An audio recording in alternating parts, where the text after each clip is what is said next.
Hello? Does this thing work? This is the Peak Boredom Podcast. 1, 2, 3. Hi guys, welcome to the Peak Boredom Podcast. Hello. Hello. Today we have my cousin Diella here. Yay! Hi, everyone. So Diella is a preschool teacher and she studied, music psychology in university? And we thought it'd be really interesting to talk to her about how school has transitioned online for children and what are the effects of that, and a little bit more about like the children's psychology stuff that she deals with. Okay, I guess we'll start with like a simpler question. As a preschool teacher, now that your schedule is all online, what is the structure of your day like? Wow, the structure of my day. Actually, it's just like the other day, like before the pandemic. So we just, wake up at 5 or 5:30. Oh my god, so early. Yeah, and then I arrive around 7. So that's my working hour, 7 to 3:30. And then actually my teaching schedule starts at 9, finish at 12 for the class sessions. And then I have another one-on-one sessions with them. It's around 1 to 2:30. So yeah, after that and then free. No, just planning the next day, of course.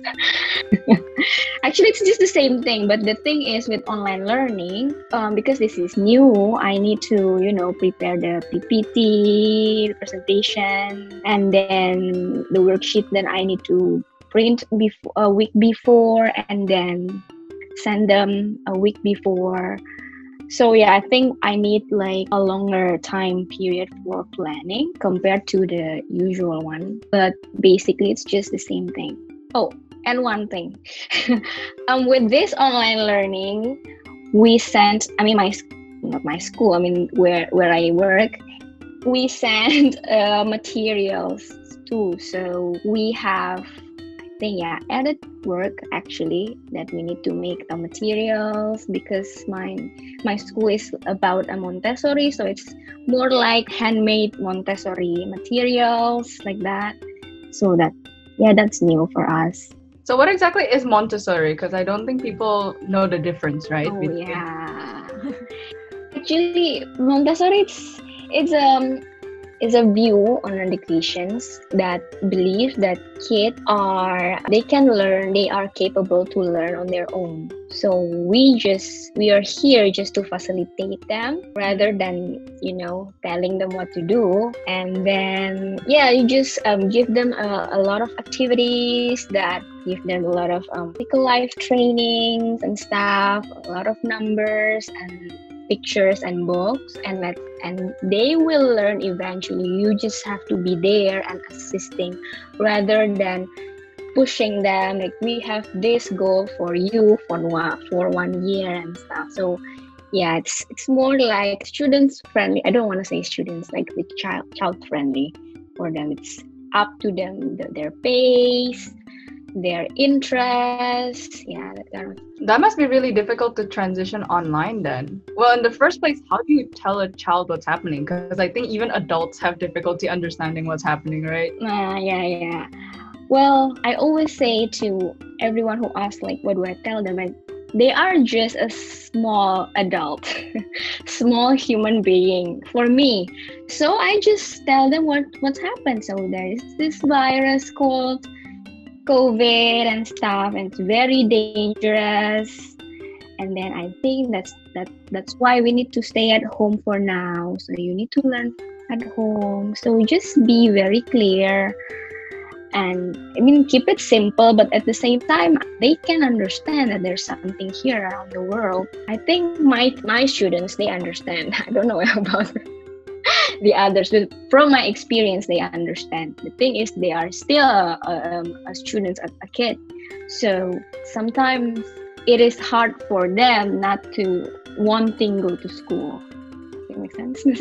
Yeah. So they still want to go to school, even though they know. It's just like us. You still want to go out, right? Even though that there's COVID everywhere.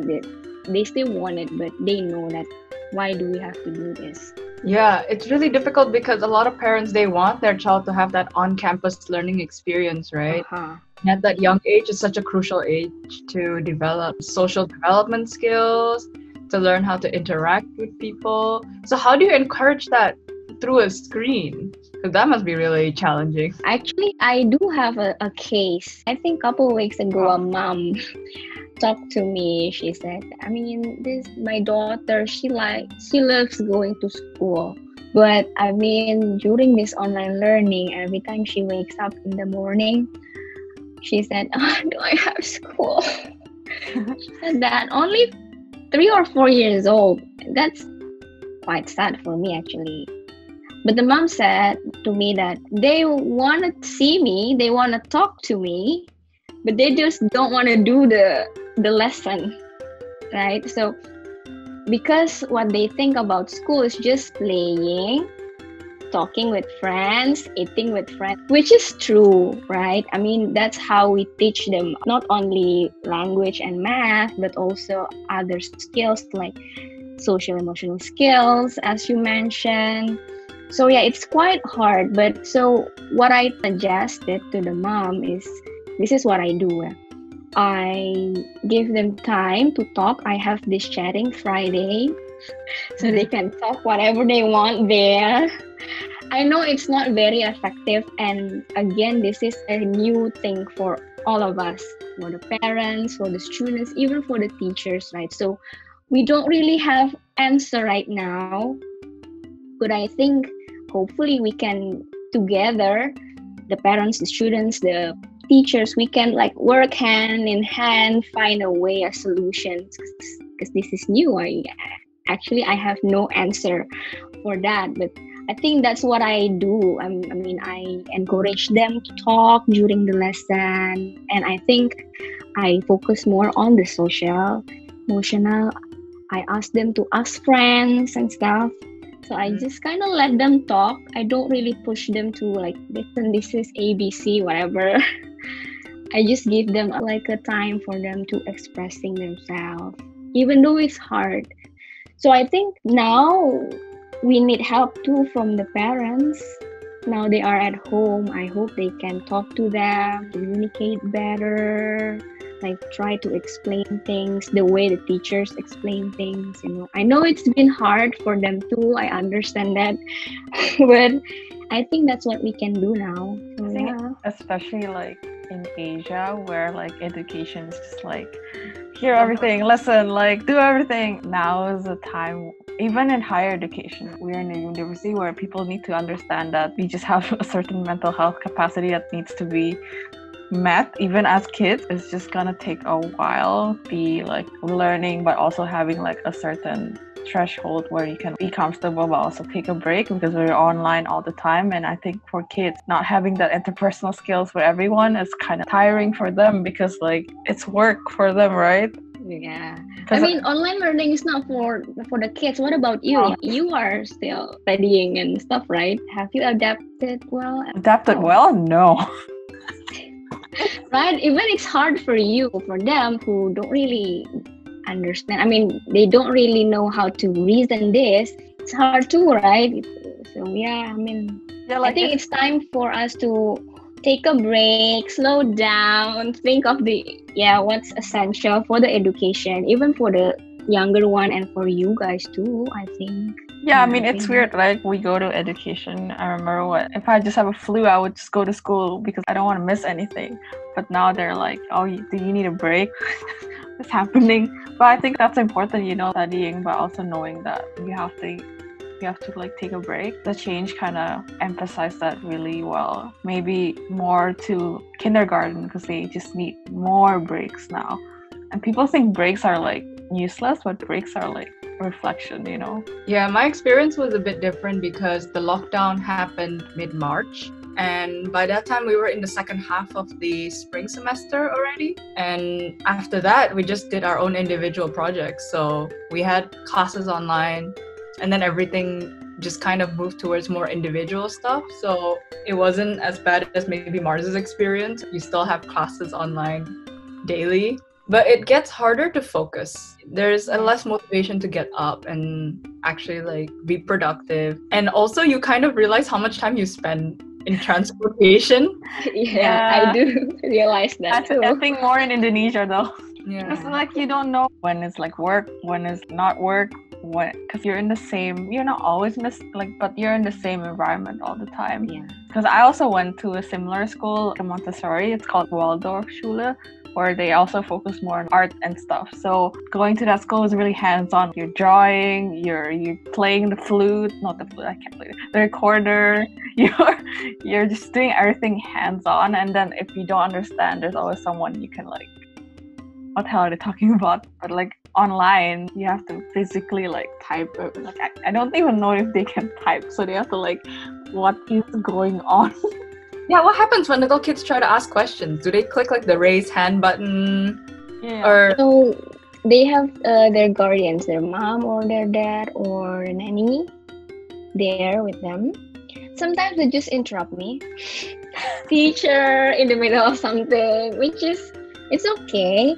Sometimes the mom click the mute and unmute button. Yeah, so they just interrupt me, which is fine for me. It is better for me to listen to them rather than me keep on going and they're just not listening anymore. Yeah, I mean, there's no point, right? So yeah. So you talked a bit about how the parents are now also getting involved, right? Mm-hmm. But then what is the original role of the parent in a child's education? And how has that maybe changed now that we're in the middle of a pandemic and everything's online? Well, actually, family is their first school. So talking about parents, actually, the parents are the first teacher. Actually, right? So, but up until now, I think that views is like shifted. Now I have to send my kids to school and then I will work and blah blah blah. So it's your job to teach my kids and I will do my work and stuff. It's not really, actually that's not the original like the origin or whatever like the first thing as the role for the parents. So yeah, so I think this pandemic has something good that now the parents have like involved more in their education, that kids education, right? And so yeah, they are actually the first teacher for the kids, and the second one is they are actually a role model. So these two, someone who like show any type of behavior that you want to see on them. So if you want your child to say sorry, then you say sorry. If you want your child to stop staring at gadgets, they don't do it in front of them. If you want your child to, I don't know, what behavior do you want them to see? So yeah, so you have to be the role model. And the third one should be try to encourage the children as much as possible. Because who else will do it? It's only the parents. I think that those three things are very important. I mean, in my opinion, yeah. If you find another literature there, actually there's a lot roles that parents have. So that's why when you want to be a parent, think you need to think about it because it's a big responsibility when you have a kids, right? Yeah, I guess now they also see how the kids. I'm imagining they're not gonna just send their kids to like their room and then like, all right, close the door, right? I think they're gonna be like in the same space for the first time, and they're gonna see how the kids develop their studying habits or just learning habits. I think that's something parents are not always involved in. Especially like Asian parents who are like, here's a tutor. I mean, like, I understand though. Yeah, because they want to work. I mean, it's actually for their kids too. Yeah. Right? So we understand we don't want to blame the parents for, like abandoning them. No, but we understand that part. But I think sometimes this part is... Yeah. It's not acknowledging that they work. Also because acknowledging that your kids are also working because parents go to work and then they just come back, the kids are laying in bed, right? But like they also acknowledge that even kindergarten is work. So what about you, like your experience in the garden? Like, how do you feel? How did you feel? I think we went to Your two journey. different kindergartens, actually. That would be interesting to discuss.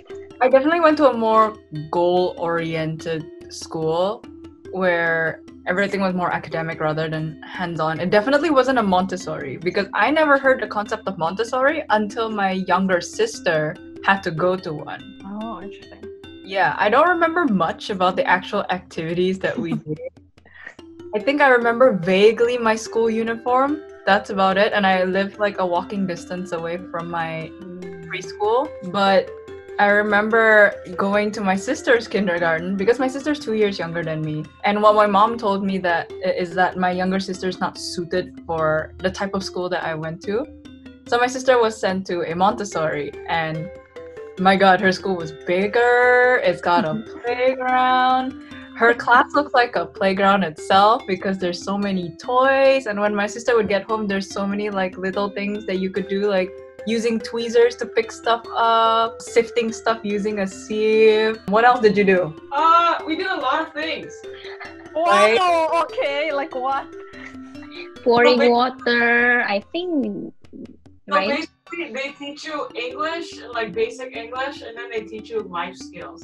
So in the morning, we would gather everyone from the school, and they would do like a group learning thing. And then once it's about lunchtime, then that's where you do individual work. Well, what kind of individual or group work did you do? Like, what are the activities? The group work is like how to tie your shoelaces, how to button up buttons. Oh yeah, I didn't do those in kindergarten. Basic So like, skills, but also like English skills. How to spell, how to identify. Identify what? Pictures. Oh, okay. And then you spell it out. Naming like- pictures. how was your kindergarten though? Because mine was similar to that. So I went to kindergarten back in Germany. So the first thing you learn is also life skills, how to cross the street so you don't die, how to, be I didn't learn polite. that. I still have trouble doing that sometimes. How to cook, how to How to Oh. cook? not cooking but how to be involved and helpful, how to be tying your shoes, just like talking and being friends with someone, how does that work? So it was basically very, very more interpersonal. So I remember I told you guys I didn't learn reading, math, anything in kindergarten or through through my kindergarten, because I also moved to a similar type of school. It's called Waldorf. So I learned painting, I learned art, I made circles. That's the day of the school. And then learning languages was funny actually. They would say a word in French or something, and then I would just draw the house. So it was very never goal oriented, but more like, here are some fun stuff you can do for the day, which was unconventional because when I moved back home, they're like, well, we All can't. goal-oriented. Yeah. No, I mean, even when we moved back home, my parents are like, what are you going to do? We can't send this kid to a normal Indo school because she's going to get bullied because she doesn't know how to read yet by grade 1 and she doesn't know how to do math. So I learned reading and writing in grade 1. I remember you guys are like, what?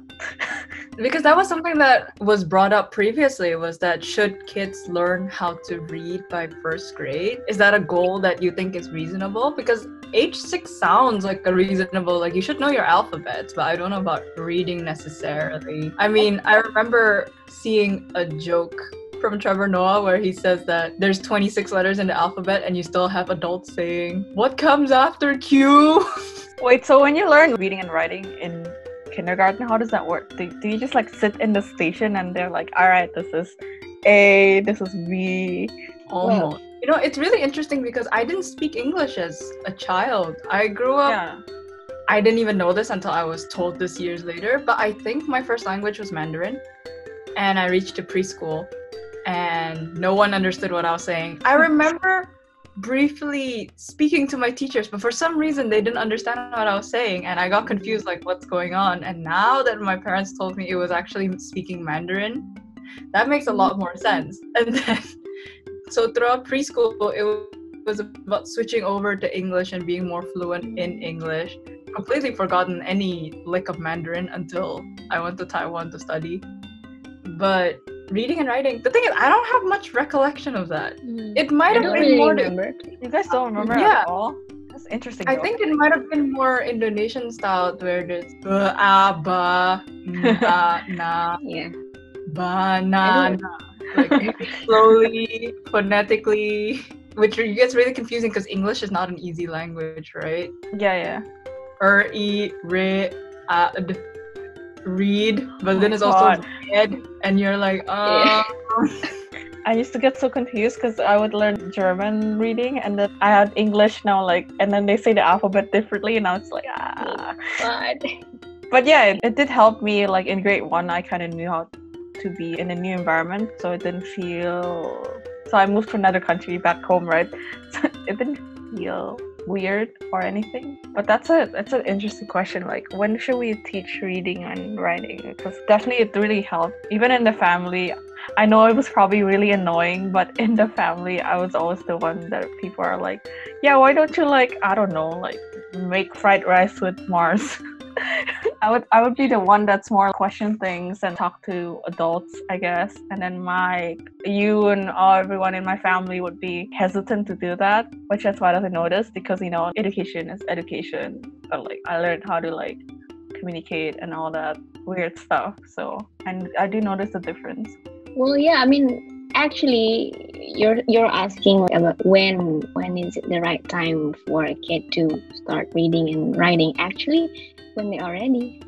That's the only answer. Yeah, because actually kindergarten it's not about reading and writing. It's about making them ready for primary school, for formal school. So there are 4 things actually that we need to remember, that there are physical and mental health. That's the first one. And then the cognitive skills. And then there's social emotional skills. And the last one will be pre-academic skills. So reading and writing is not the only thing that we need to, teach them during this time of 3 to 5 years old. There are 3 other things which for me personally, more important than that. Why? Because during 1st to 6th grade, they can catch up with that, with reading and writing, right? But to teach them to be independent, to button and unbutton, to know that how do they feel, to communicate what they're feeling. I mean, it would be too late, yeah, for 5 graders. Like, they don't know. I think I feel sad. I want to laugh. Then it's just so weird, right? So those 3 things, like the physical and mental health, cognitive, and then social emotional, it's actually, these are the 3 things for me that we need to focus on rather than writing and reading. However, I do see some children or some kids, they are ready to learn that when they're 3 or 4. It's okay if you want to teach them. So it's actually a Montessori, that when they are ready, you can give them, like, teach them something, and then day by day you will see if they like it or not, or have something they like more rather than just reading. We can focus on that first, and then, because reading and writing, again, they have another 6 years to to learn about that, right? Up until now, actually. So yeah, I think when they are ready. But here in Indonesia, actually, 1st grader, they don't really have to be able to read and write, actually. Did they do that? No. No. No. So yeah, that's... Do you think that having this switch to online learning will have an effect on the education of the child in the future? Like, what do you think will be the impact of, like, shifting online for, like, these kids, like, once they do get the opportunity to go back to campus? I mean, I think this pandemic, gives us a time to think, to rethink what is essential in education, especially for the early years, right? Because when they're going to school, the teachers, we teach them, right? But here we need to pick and choose which skills that you want them to learn first, and which one that they can catch up later on. So I think this time it's a good time for us to really reset the objective for the kindergarten. Again, For me personally, writing and reading would be the last one. If I have a school, I'm just going to play with them here talking about something like about community places or parts of a horse or whatever. But I just talk, and ask them questions. If they are sad, I ask them why, what do you sad and stuff. So it's not really about reading and writing anymore.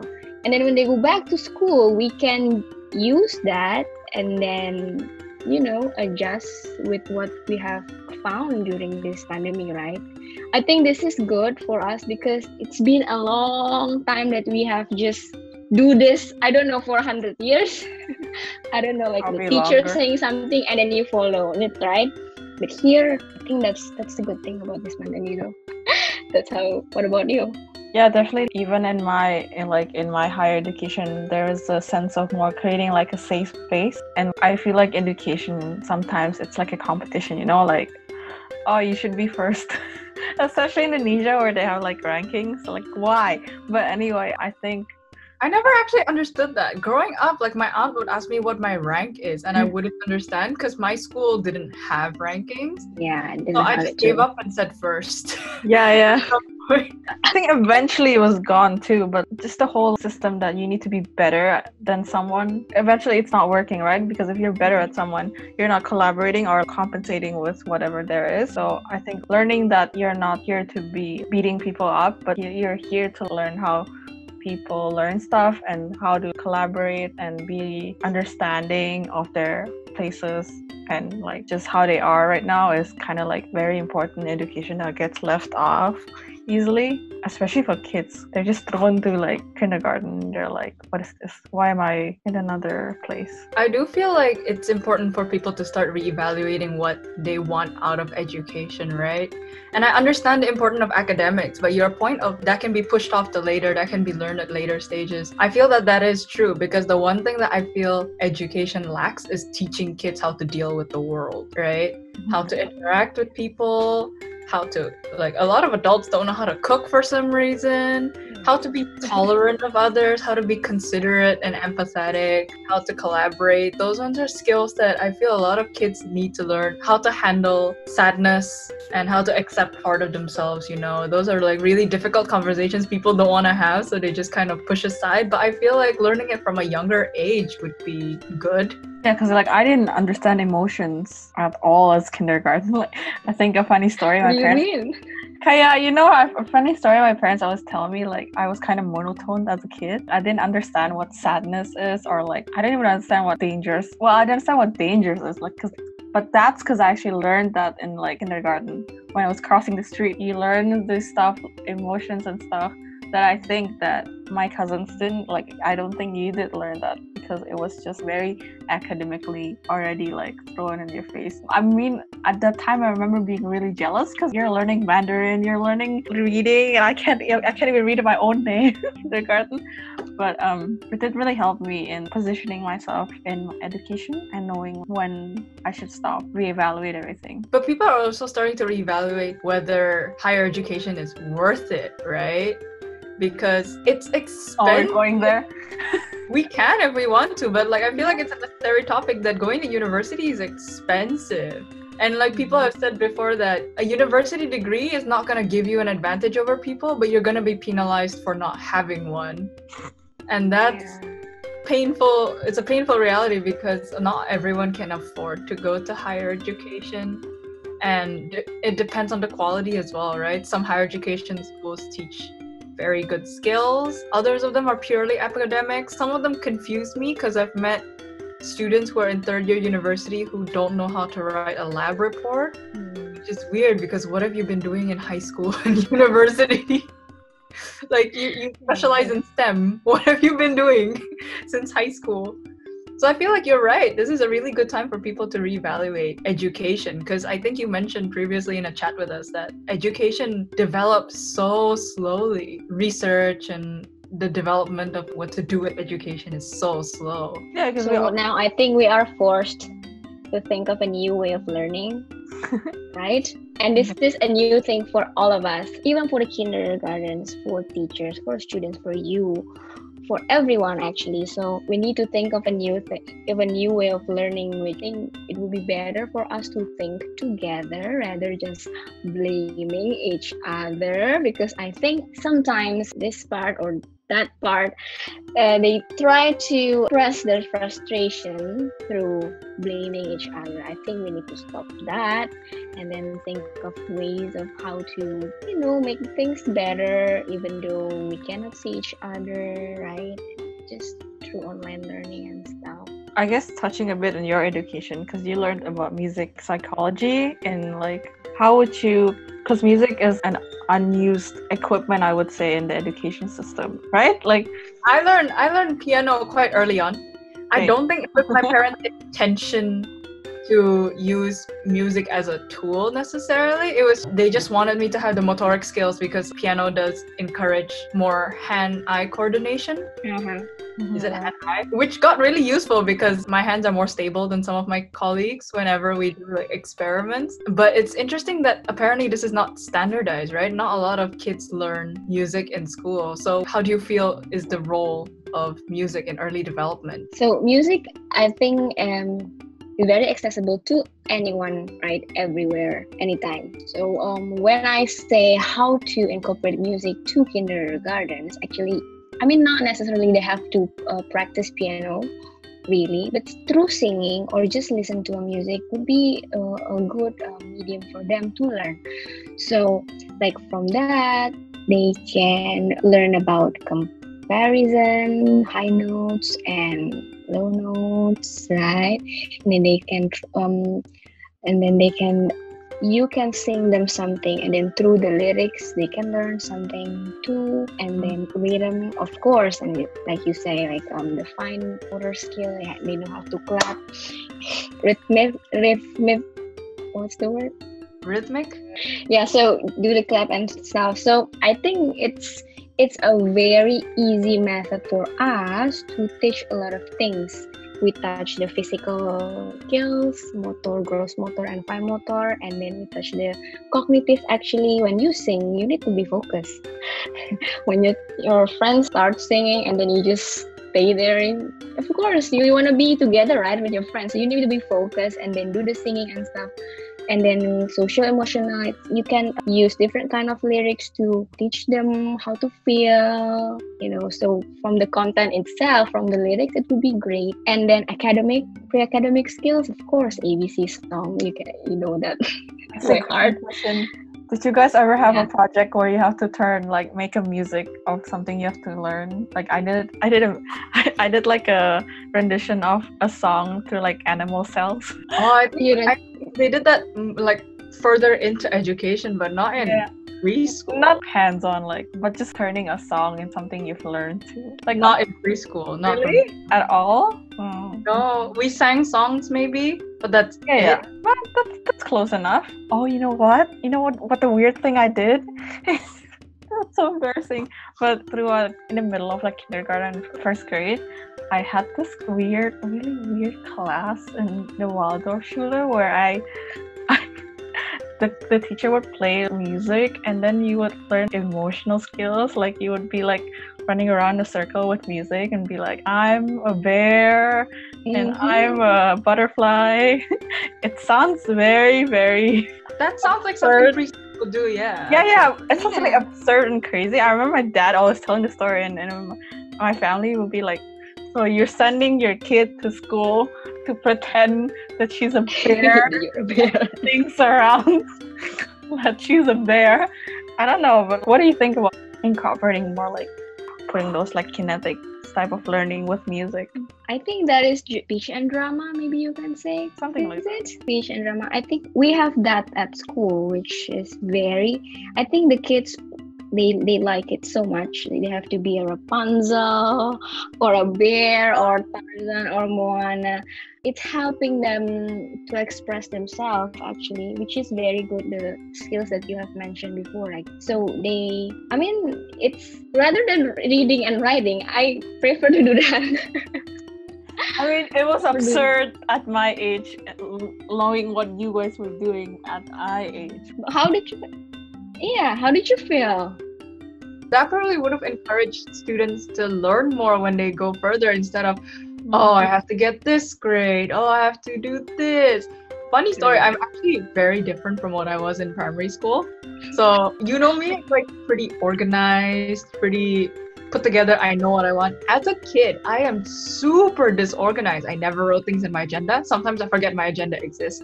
I never did any of my homework. I never paid attention to class. I was a troublemaker.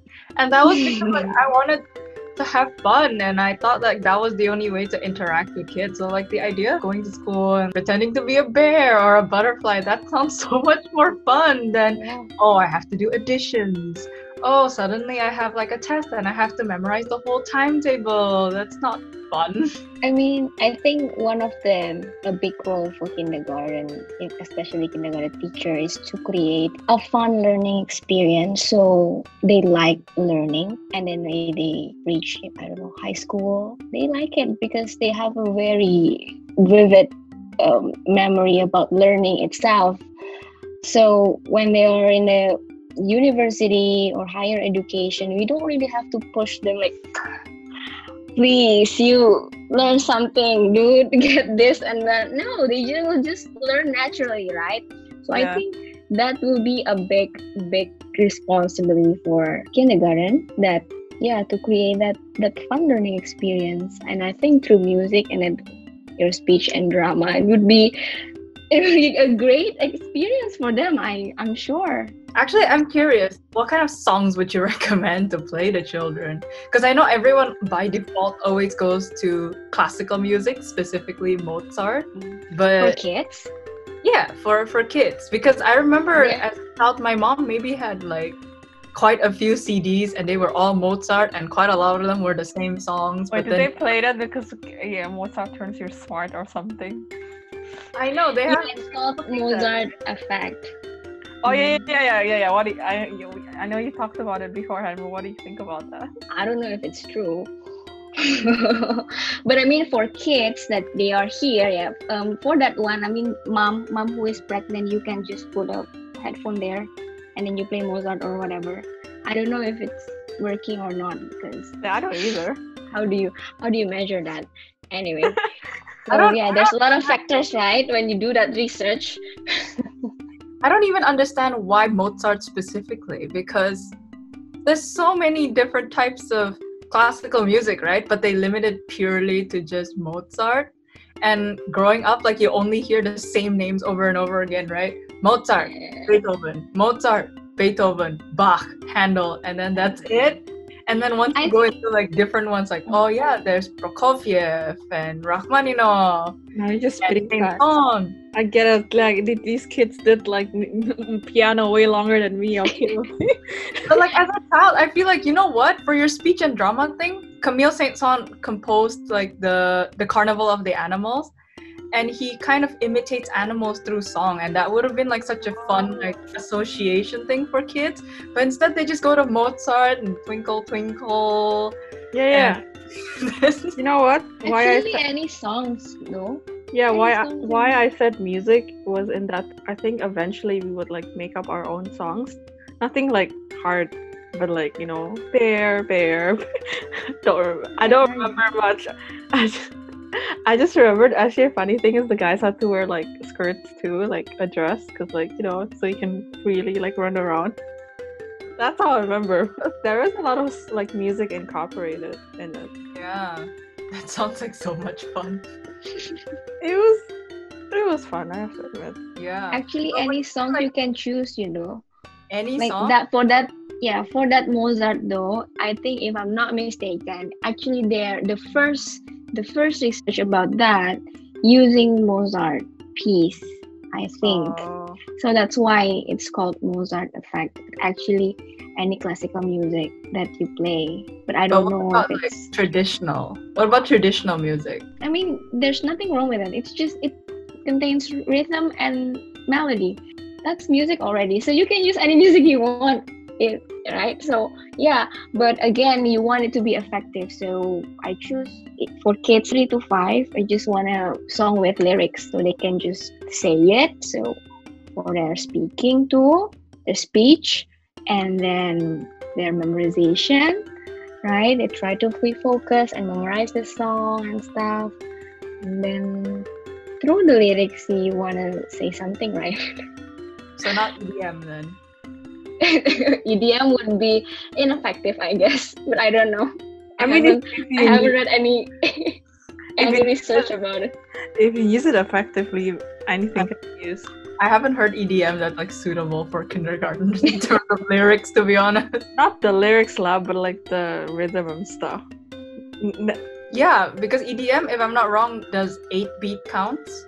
So there's specifically 8 beats. So there is some counting, but like some people argue it's much more simplified than classical music. So I guess we'll still go back to classical music. But when they say classical, they don't mean like just the classical era, right? They mean literally anything that's older than 200 years. Classical music, I think up until nowadays the modern era too, I think. But they just sometimes limited to Mozart. Yeah. I don't know why though. I think it might be because of that name, the Mozart effect. If they called it the classical effect, maybe they would have changed it. Or the Baroque effect. Or the Baroque effect. Medieval effect, yeah. Maybe, I don't know. So Diella, you and I went to a non-Montessori school, but we don't really remember much about our kindergarten experience. But Mars went to a more Montessori style one and she remembers a lot more. Do you think there's a connection there at all? Well, I do remember, but I don't remember me learning reading and counting and blah. Those academic stuff, I don't remember. But I do remember I sing, I dance. I remember that I draw, do arts and craft, and just I do those things. But for reading and writing, I don't really remember, which is interesting though. Still related to your questions, why? Again, I think because it's interesting for us, so I feel happy doing it. Felt happy, I guess. So I remember that, and I think that's why I like learning. Do I? I think I like learning because of that, though. Because of your because of your extracurricular, like dancing and singing. I feel like that might have a role, right? Yeah. Mm-hmm. I think it's not extracurricular though. I mean, that's the main thing in my school. Yeah. Oh, okay. Yeah, it is in your school, but it feels like from both of you, you remember like, being with your friends, doing like other than learning. But I remember learning. I remember like learning what a circle is because we were drawing circles. I remember, I don't remember French anymore, but I did learn French. And I remember certain words because we would draw a house, an animal. Yeah, I think there might be like a connection, right? Between like a more pleasant non-academic experience with like retaining the memories of like early childhood. Because I think people say that the furthest back most people remember is about kindergarten age, right? Yeah, so I think that's interesting. Which is, I think that's a homework for us now as a society, right? You don't want these kinder students just to forget whatever they have learned during kindergarten. You want them to like learning, right? So I think it's time to do any changes maybe. And because of this pandemic, I hope there's any change. I don't know if we have reached that point or not, but I think we are slowly getting there, which is good. And one thing that I like is that the parents are more involved now, even though just sitting there. So I think they know that their kids can sit or not. They can see other kids sit or not. Even though sometimes they compare, which is not good. Parents, don't compare your kids, but I think now they are more involved, which is very good. I don't think like I don't know about you, my parents, they didn't involve, did they? Don't really think so. But I was fine, but now I think it's better now. I can't say whether my parents were involved or not. I don't really remember. I don't have a framework of comparison. Going back to comparing, I think I wasn't really compared at all. Like I could develop myself, which is scary in itself too, but like it did help forming yourself learning wise. Yeah, I mean, even in higher education, I hope that we move away from like studying in the classroom, because like there's just so much other stuff we can do. We see it in the online world beforehand. People can make videos, people can make a weird music, people can dance around and claim this is how the DNA works. It's just there's a other way than just sit in the classroom and like learn how to draw a leaf. I mean, I think you need to change the way of thinking that academic is better than non-academic. Yeah. What is academic anyway? For me personally, right? So like, you know how to read versus you know how to cook. You just the same thing. You learn something. That doesn't mean that you learn how to read. It's better than learn how to cook. I mean, you still need to read when you need both. So it's just learning whatever the skills, academic or non-academic, right? Yeah, actually, that's actually a really interesting thing about like the term academic. What does that mean? Because you learn a lot from a stupid cartoon as much as you would learn. Yeah, if you make something educational, but in a sense that it's not lecturing you like you're dumb, like kids, right? They're not dumb. They're just learning things slowly. I think it makes a difference in the way they learn stuff. And I always hated the difference between like academic and non-academic, because at the end of the day, you still need, these skills are same. Like even non-academics, so you read, you still process your brain.